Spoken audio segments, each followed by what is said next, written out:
Hello friends, welcome to mutual funds Telugu. మీరు కానీ ఏదైనా 14% రిటర్న్స్ ఇచ్చే మ్యూచువల్ ఫండ్లో ఎవ్రీ మంత్ 8,000 రూపీస్ 15 ఇయర్స్కి ఇన్వెస్ట్మెంట్ చేసినట్టయితే మీ దగ్గర టోటల్ 49,02,000 రూపీస్ ఉంటాయి. ఫర్ ఎగ్జాంపుల్, మీరు కానీ ఈ అమౌంట్ని రిటైర్మెంట్ కోసం ఆర్ కిడ్స్ ఎడ్యుకేషన్ కోసం లేదా ప్యాసివ్ ఇన్కమ్ కోసం ఆర్ మీ పేరెంట్స్కి పెన్షన్ కోసం ఇలాగా రెగ్యులర్ ఇన్కమ్ కోసం మీరు ఇన్వెస్ట్మెంట్ చేసినట్టయితే మ్యూచువల్ ఫండ్స్లో సిస్టమాటిక్ విత్డ్రావల్ ప్లాన్ చేసుకొని 12% ఇన్కమ్ కింద తీసుకున్నట్టయితే 10 ఇయర్స్ తర్వాత ఎంత ఇన్కమ్ వస్తుంది అండ్ ఫైనల్గా ఎంత అమౌంట్ బ్యాలెన్స్ ఉంటుందని మనం చూద్దాం. నేను ఎగ్జాంపుల్ పర్పస్కి ఒక 2 star rated large cap mutual ఫండ్లో మార్కెట్ ఆల్ టైమ్ హైలో ఉన్నప్పుడు ఇన్వెస్ట్మెంట్ చేస్తే మీకు ఎంత ఇన్కమ్ వస్తుంది అండ్ ఫైనల్గా మీ అకౌంట్లో ఎంత బ్యాలెన్స్ ఉంటుందని మీకు ఎక్స్ప్లెయిన్ చేస్తాను. సో దట్ మీకు మినిమం గ్యారంటీ ఉంటుంది దట్ ఈ స్ట్రాటజీ మీకు ఈజీగా వర్కౌట్ అవుతుంది అని. డిఎస్పి టాప్ 100 ఈక్విటీ ఫండ్కి 2 స్టార్ రేటింగ్ ఉంది. సో మన దగ్గర 49 lakhs ఉన్నాయి. సో రౌండ్ ఫిగర్ నేను 50 lakhs కింద తీసుకుంటాను. 1st January 2013లో డిఎస్పి టాప్ 100 ఈక్విటీ ఫండ్లో 50 lakh రూపీస్ ఇన్వెస్ట్మెంట్ చేసి ఎవ్రీ మంత్ 5th ఎస్డబ్ల్యూపీ తీసుకున్నట్టయితే ఎంత ఇన్కమ్ వస్తుందో మనం చూద్దాం. సో 1st Jan 2013లో 50 lakh రూపీస్ ఇన్వెస్ట్మెంట్ చేస్తే 44,461 యూనిట్స్ వస్తాయి మనకి. అండ్ నెక్స్ట్ మంత్ మనం 50,000 ఇన్కమ్ కింద తీసుకుంటున్నాం. ఇక్కడ క్యాష్ ఫ్లోలో -50,000 అంటే మనం తీసుకున్న ఇన్కమ్. 50 lakh రూపీస్కి -50,000 పర్ మంత్ అంటే ఇయర్కి 6 lakhs అవుతుంది. అంటే మనం పర్ ఇయర్ 12% ఇన్కమ్ కింద తీసుకుంటున్నామని. సో 2013లో ఇన్వెస్ట్మెంట్ చేసి 2023 డిసెంబర్ వరకు మనం ఇన్కమ్ తీసుకున్నట్టయితే టోటల్ ఇన్కమ్ 65,50,000 వస్తుంది. అండ్ దాంతోపాటు మీ మ్యూచువల్ ఫండ్ అకౌంట్లో 31,25,113 బ్యాలెన్స్ కూడా ఉంటుంది. సో మ్యూచువల్ ఫండ్లో 50 lakh రూపీస్ ఇన్వెస్ట్మెంట్ చేసి 12% ఇన్కమ్ కింద తీసుకున్నట్టయితే 10 ఇయర్స్ తర్వాత 65 lakh ఇన్కమ్ వస్తుంది. దాంతోపాటు 31 lakh బ్యాలెన్స్ కూడా ఉంటుంది మీ అకౌంట్లో. ఈ 10 ఇయర్స్ టైం పీరియడ్లో మన క్యాపిటల్ ఎలా మూవ్ అయిందని చూసినట్టయితే 2013 నుంచి 2014 వరకు ఇన్వెస్ట్మెంట్ కొంచెం రెడ్యూస్ అయింది, 40 lakhs వరకు వచ్చింది. అగైన్ 2014 నుంచి 2015 వరకు ఆ సింగిల్ ఇయర్లో ఇన్వెస్ట్మెంట్ ఆల్మోస్ట్ 60 lakhs వరకు టచ్ అయింది. సో ఈవెన్ మనం రెగ్యులర్గా ఇన్కమ్ తీసుకున్నా సరే ఇన్వెస్ట్మెంట్ మాత్రం ఆల్మోస్ట్ 60 lakhs వరకు టచ్ అయింది.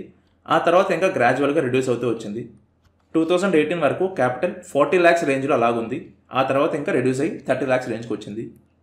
2014 నుంచి 2015 టైం పీరియడ్లో ఎందుకు క్యాపిటల్ అంత ఇంక్రీజ్ అయ్యింది, అక్కడ ఏం జరిగిందో కూడా నేను మీకు ఎక్స్ప్లెయిన్ చేస్తాను. సో దట్ మీకు ఎస్డబ్ల్యూపీ ఎప్పుడు చేయాలో కూడా తెలుస్తుంది.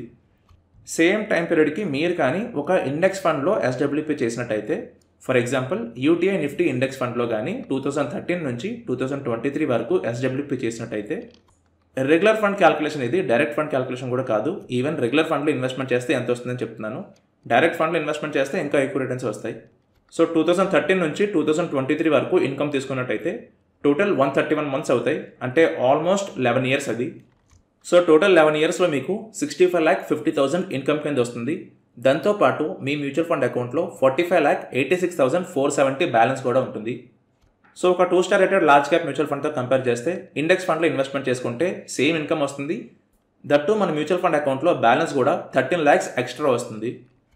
అండ్ ఇండెక్స్ ఫండ్లో మనం కానీ క్యాపిటల్ ఎలా మూవ్ అయింది చూసినట్టయితే సేమ్ 2014 to 2015 పీరియడ్లో క్యాపిటల్ అనేది ఆల్మోస్ట్ 6 lakhs టచ్ అయింది. అండ్ ఆ తర్వాత కోవిడ్లో తప్ప మన క్యాపిటల్ ఎప్పుడు కూడా 40 lakhsకి తక్కువ వెళ్ళలేదు. 2015 నుంచి 2023 వరకు క్యాపిటల్ 40 lakhs రేంజ్లోనే ఉంది. 2021లో వచ్చిన బుల్ మార్కెట్ వల్ల క్యాపిటల్ అగైన్ 50 lakhsకి టచ్ కూడా అయింది. సో 2013లో ఎంత అమౌంట్ ఇన్వెస్ట్ చేసామో 2021లో కూడా మన దగ్గర అంతే అమౌంట్ ఉంది. దట్టు 12% ఇన్కమ్ తీసుకున్నా సరే. సో మీరు కానీ మ్యూచువల్ ఫండ్లో 50 lakh రూపీస్ 10 yearsకి ఎస్డబ్ల్యూపీ చేద్దాం అనుకున్నట్టయితే 10 years తర్వాత మీకు 65 lakh ఇన్కమ్ కింద వస్తుంది. అండ్ మీరు కానీ ఇండెక్స్ ఫండ్లో ఇన్వెస్ట్మెంట్ చేసినట్టయితే మీరు స్టార్టింగ్లో ఎంత అమౌంట్ అయితే ఇన్వెస్ట్మెంట్ చేశారో 10 years తర్వాత ఆల్మోస్ట్ ఈక్వల్ అమౌంట్ మీ మ్యూచువల్ ఫండ్ అకౌంట్లో ఉంటుంది. సో ఈవెన్ దో మనం మార్కెట్ హైలో ఇన్వెస్ట్మెంట్ చేసినా సరే ఇండెక్స్ ఫండ్లో మనకి 12% రిటర్న్స్ వచ్చాయి. అండ్ డిఎస్పి టాప్ 100 ఈక్విటీ ఫండ్లో 10% రిటర్న్స్ వచ్చాయి. 12% ఇన్కమ్ తీసుకున్నా సరే మనకి ఇంత రిటర్న్స్ వచ్చాయంటే చాలా మంచి రిటర్న్స్ అవి.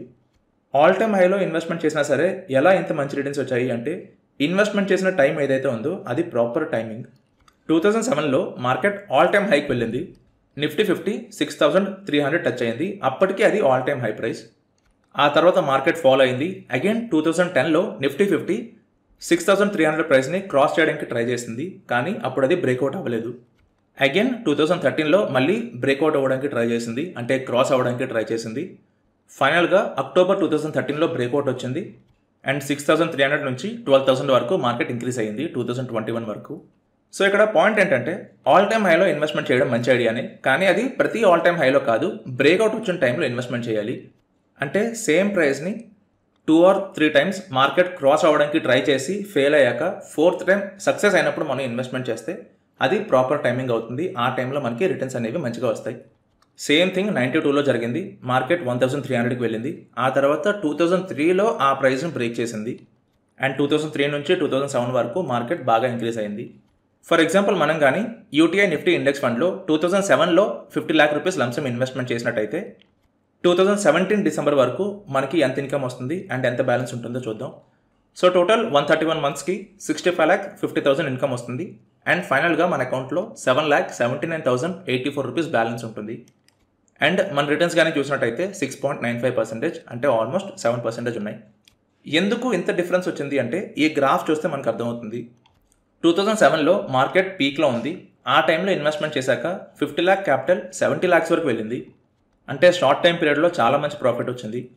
కానీ 2008లో మార్కెట్ ఫాలో అయినప్పుడు ఆల్మోస్ట్ 25 lakhsకి రెడ్యూస్ అయిపోయింది క్యాపిటల్. 70 lakhs నుంచి 25 lakhకి రెడ్యూస్ అయిపోయింది. ఎందుకంటే మనం 12% ఇన్కమ్ కింద తీసుకుంటున్నాం, దట్టు మార్కెట్ కూడా ఫాలో అయింది కాబట్టి. తర్వాత మార్కెట్ రికవర్ అయినప్పుడు 40 lakhs వరకు వెళ్ళింది. కానీ 2008లో టచ్ అయిన హై ప్రైస్ని 2013 వరకు మార్కెట్ క్రాస్ చేయలేదు కాబట్టి ఈ 5 years టైం పీరియడ్లో మంచి రిటర్న్స్ అయితే రాలేదు. సో రిటర్న్స్ లేవు అండ్ మనం 12% ఇన్కమ్ తీసుకుంటున్నాం కాబట్టి క్యాపిటల్ అనేది గ్రాడ్యువల్గా రెడ్యూస్ అవుతూ అలాగ వచ్చింది. So market all time high ఉన్నప్పుడు లంసమ్ ఇన్వెస్ట్మెంట్ చేయడంలో ఎలాంటి తప్పు లేదు, ప్రొవైడెడ్ అది ప్రాపర్ టైమింగ్ అయి ఉండాలి. లేదు అంటే సిస్టమాటిక్ ట్రాన్స్ఫర్ ప్లాన్ చేసుకున్నా సరే మీకు బెటర్ రిటర్న్స్ వస్తాయి. చాలామంది 5 star రేటెడ్ మ్యూచువల్ ఫండ్స్లో ఇన్వెస్ట్ చేస్తే ఇండెక్స్ కంటే ఎక్కువ రిటర్న్స్ వస్తాయి అనుకుంటారు. కానీ less than 40% 5 star rated mutual funds మాత్రమే ఇండెక్స్ కంటే ఎక్కువ రిటర్న్స్ ఇస్తాయి. 2010 to 2013 టైం పీరియడ్లో డిఎస్పీ టాప్ 100 ఈక్విటీ ఫండ్కి 5 star రేటింగ్ ఉండేది, బట్ ఇప్పుడు 2 star రేటింగ్ ఉంది.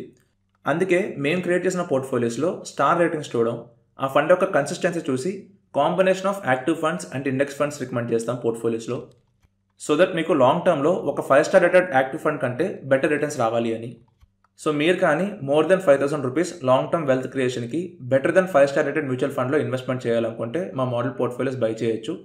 మోడల్ పోర్ట్ఫోలియోస్ లింక్ కింద డిస్క్రిప్షన్లో ఉంది. అలాగే మీరు నాతో మాట్లాడాలనుకుంటే వాట్సాప్ లింక్ కూడా డిస్క్రిప్షన్లో ఉంది.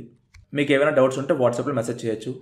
సో ఇది ఏంటి వీడియో. ఈ వీడియో మీద మీకు ఎలాంటి డౌట్స్ ఉన్నా సరే మీరు కింద కమెంట్ సెక్షన్లో అడగచ్చు. అండ్ వీడియో కనుక మీకు నచ్చినట్టయితే మీ ఫ్రెండ్స్కి షేర్ చేయండి, ఛానల్కి సబ్స్క్రైబ్ అవ్వండి అండ్ బెల్ ఐకాన్ ప్రెస్ చేయండి సో దట్ ప్రతి వీడియో మీరు వెంటనే చూడొచ్చు. Thank you for watching this video.